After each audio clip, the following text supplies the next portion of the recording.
हमरा घर के देहल किताब में पिक्चर पाई। हम तो कई बार बैनी फेल बाज नाई।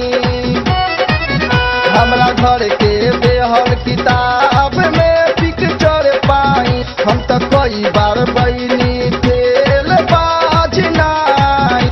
मास्टर जी टीचर भी हमर सर जी जोड़ले हाथ की बना पढ़ाई भी हो ए भोला। बाबा कर दो अब कृपा से हम कांवर लाए में हो ए भोला।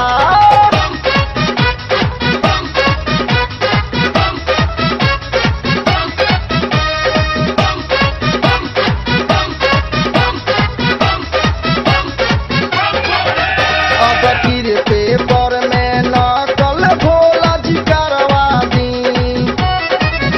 आ जाए फर्स्ट डिवीजन गाँव के चौका दी।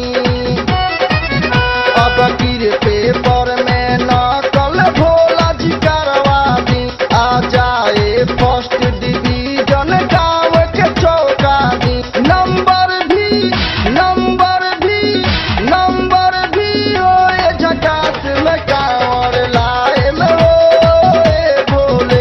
बाबा कर दो अब कृपा से हम कांवर लाए में हो ए भोला।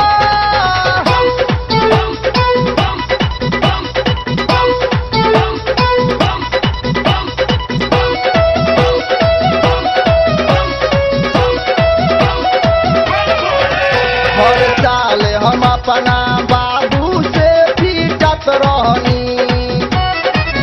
जो अब गिर होबा फेल तो हमके समझाई। हर साल हम अपना बाबू से पीटत रहनी। जो अब गिर होबा फेल तो हमके समझाई। ना काटेम अब गिर घास की खेत